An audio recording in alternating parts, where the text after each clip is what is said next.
નમસ્કાર કેટી વિશેષ સાથે હું જયમિની સમાચારની શરૂઆત કરીશું સાબરકાંઠા અને અરવલ્લી જિલ્લાના લાખો પશુપાલકોની આર્થિક કરોડરજ્જુ સમાન સાબર ડેરી ફરી એકવાર વિવાદોમાં ઘેરાયેલી જોવા મળી રહી છે। દૂધમાં ભેળસેળ તથા ભ્રષ્ટાચારના આક્ષેપોને લઈને રાજકારણ ગરમાયું છે, જે આજે જિલ્લા કોંગ્રેસના આગેવાનોનું પ્રતિનિધિ મંડળ સાબર ડેરીના એમડીને આવેદનપત્ર આપી સમગ્ર મામલે પારદર્શક તપાસ અને કાર્યવાહી કરવાની માંગ સાથે પહોંચ્યું હતું। કોંગ્રેસ દ્વારા દૂધના સંપાદન સંબંધિત આંકડાકીય માહિતી પણ માંગવામાં આવી હતી।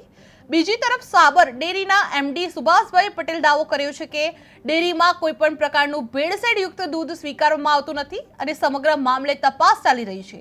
આ તપાસ પૂર્ણ થયા બાદ તેનો અહેવાલ જાહેર કરવાની પણ ખાતરી આપવામાં આવી હતી, જે સાબર ડેરીમાં દૂધ ભેળસેળનો વિવાદ ગરમાયેલો જોવા મળી રહ્યો છે।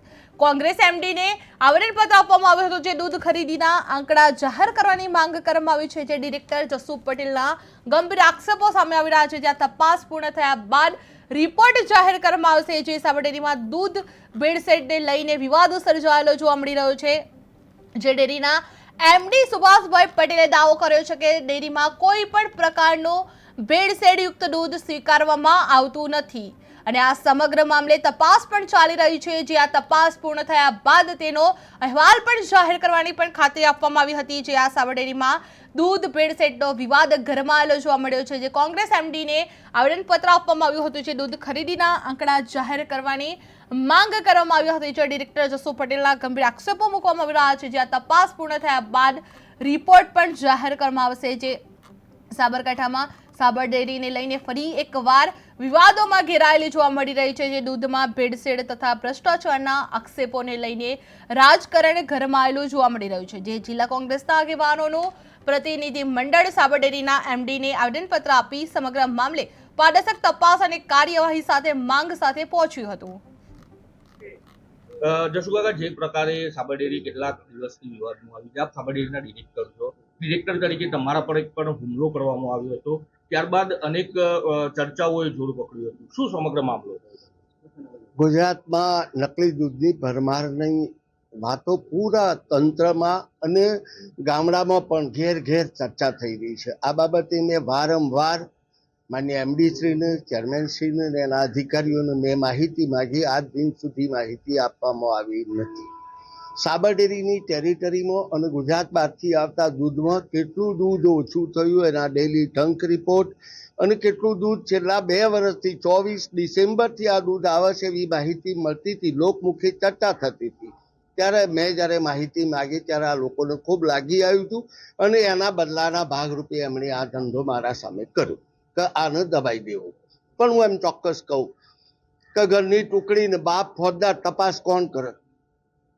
ટુકડી લૂંટવા વાળી ઘરની હોય અને તપાસ કરનાર અધિકારી ફોજદાર ઘરનો હોય। આ જ લોકો અંદર બેઠા છે, એ જ લોકો આના ભાગીદાર છે, માહિતી આપતા નથી, અમને આપી શકાય નહીં। હમણાં અમારા પ્રમુખશ્રી વારંવાર જે પ્રશ્નો કર્યા, તપાસ ચાલુ છે, તપાસ ચાલુ છે, તપાસ ચાલુ છે, આનો ગાણો ગાયા કર્યું છે। અમે માહિતી માગી કે તો તપાસ પૂરી થઈ આપીશું, અને આ રોજ દૂધ આવતું હતું એની તપાસ શું કરવાની? તમારા સેફના ઓકડા છે ફેડરેશન પાસે, એની અંદર કંઈ પણ સુધારો કર્યો તો મળી જાય, એ પણ આપવા તૈયાર નથી। એટલે અંદરના વહીવટકર્તાઓ જે પ્રકારે કામ કરી રહ્યા છે બધા જ ભાગીદારો છે અને એ થકી જ આ બધી વસ્તુ બની છે। આવનારા દિવસોમાં હાઈકોર્ટનું શરણું લઈશું અને અમારી કાર્યવાહી અહીંથી કલેક્ટર સાહેબને રજૂઆત કરવાની, પ્રજાને રજૂઆત કરવાની, એમને જાગૃત કરવાના, ત્યાર પછી અમે હાઈકોર્ટ જઈને આ તપાસની સીટ માટે માંગણી કરીશું। જે પ્રકારે જે હુમલો કરવામાં આવ્યો હતો, એ હુમલાનું મુખ્ય કારણ શું? બસ એક જ, આ જ લોકો ભાગીદાર હતા। એક ડિરેક્ટર, મારા ઉપર હુમલો જયંતિભાઈ કરીને એક ડિરેક્ટર છે, હું બેઠેલો હતો, આ ચર્ચા કરતો હતો અને જેમણે ત્યાર પછી તો બધા જ આવી ગયા, પણ કોઈ બોલ્યું નથી। હું મારી સલામતી ખોળી બહાર નીકળી અને ચેરમેન શ્રીની ચેમ્બરમાં એમની હાજરી હતી। હુમલા બાદ કોઈ કાર્યવાહી કરવામાં આવી છે? ના, કોઈ કાર્યવાહી કરી નથી આપણે, કારણ કે એમડી પણ નહોતા અને ચેરમેન પણ નથી, આપણે કેવું કોનું? ફરિયાદ તો આ વસ્તુ એવી છે કે સરકાર ભાજપની છે, મારે અરજીઓ જ આપવાની છે। આજ સુધી લો મારી તો ઠીક છે, પણ જયરાજસિંહ જાડેજાના ઉપર હુમલો થયો એની ફરિયાદ દાખલ નથી કરી। જસુ કાકા, જે પ્રકારે ખાસ કરીને મુદ્દો શું હતો જેના કારણે હુમલો કર્યો? આ માહિતીની જ વાત છે કોણ કોણ છે એ વખતે એવા આક્ષેપ પણ કરવામાં આવ્યા હતા કે ડિરેક્ટરોના કલેક્શન સેન્ટરો ચાલી રહ્યા છે ચાલી રહ્યા છે, પણ કેમ માહિતી આપે છે? એનું નામ નથી મળતો, કેટલું દૂધ આવ્યું છે એ નથી મળતું, કેટલા વખતથી આવ્યું એ મળતું નથી. એટલે સ્વાભાવિક છે કે એમને કાઢવું પડે. આપને કઈ કલેક્શન સેન્ટરો પર આશંકાઓ કે જેવો ના, નામ મને ખબર નથી. માહિતી અંદરથી મળે છે. બાયડનો 4 તો ખુલ્લો પડી ગયો છે, ધનસુરાનો 5 થી 6 છે, મેઘરજમાં અને ખાસ કરીને રાજસ્થાનની બોર્ડરથી આવતા જે કેન્દ્રો છે જો કલેક્શન કરવામાં આવે એના નામ મારી પાસે નથી, પણ ટેન્કરોની જે વજન જથ્થો છે એ ખૂબ ઓછો થઈ ગયો છે. 12,000 લીટરની ટેન્કરો આજે 2,000 લીટર ને 1,000 લીટર લઈને આવે છે, 5,000 લીટર લઈને આવે છે. ઉદયપુરથી આવતી ટેન્કરો પણ આ જ પ્રકારે છે. એટલે એવું કહી શકાય કે આ હુમલો થયો, તપાસની માગણી કરી બાદ જે ખોટું જે ખરાબ દૂધ હતું એ બંધ થઈ ગયું. એ તો બિલકુલ હકીકત છે. સરકારની જવાબદારી છે આ તપાસ કરવાની, પણ ક્યાં કરે છે?